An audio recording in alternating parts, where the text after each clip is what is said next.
ভোটের গণনার খবর জানাতে এই মুহূর্তে সিলেটের জৈন্তাপুর উপজেলায় আছেন রিপোর্টার ইকরামুল কবির। সরাসরি যাচ্ছি তার কাছে। ষষ্ঠ উপজেলা নির্বাচনের দ্বিতীয় দফায় ভোট গ্রহণ এখন থেকে 2 ঘন্টা আগে শেষ হয়েছে।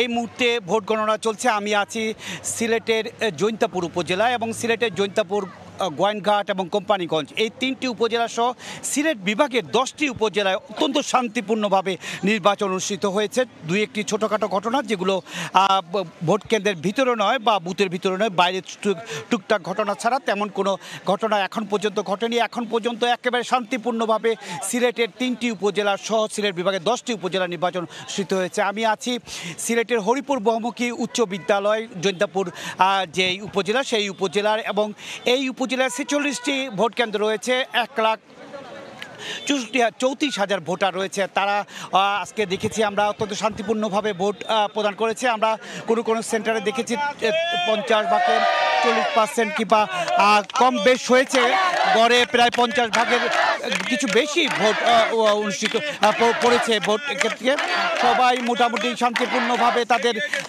এখানে অপেক্ষা করছে। এখানে ফলাফল বের হবে, কারণ হচ্ছে গিয়ে ব্যালটের মাধ্যমে ভোট গ্রহণ অনুষ্ঠিত হয়েছে সিলেটের 3টি উপজেলা, যার কারণে যে ভোট ফলাফল প্রকাশের জন্য কিছুটা সময় লাগছে। যদি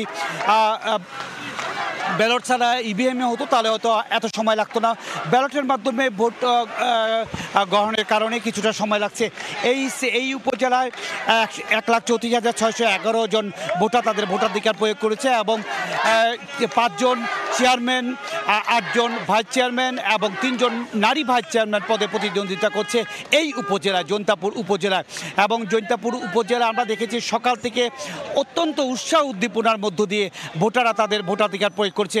এবং 3টি উপজেলার জন্য 1,321 জন পুলিশের পাশাপাশি আনসার বিডিপি রয়েছিল কেন্দ্রে, এবং বাইরে ছিল বিজিবি এবং র্যাব। মোটামুটি আইন শৃঙ্খলা রক্ষা বাহিনী যারা ছিলেন, যারা নিয়োজিত ছিলেন, তারা অত্যন্ত শান্তিপূর্ণভাবে যাতে করে ভোটাররা তাদের ভোটাধিকার প্রয়োগ করতে পারে সেদিকে তারা লক্ষ্য রেখে সেই সারা দিনটি তারা অতিবাহিত করেছে। মোটামুটি এই ছিল সিলেটের 3টি উপজেলা সহ সিলেট বিভাগের যে 10টি উপজেলা শান্তিপূর্ণভাবে উপজেলা নির্বাচনে ভোট গ্রহণ শেষ হয়েছে তার সবশেষ খবর।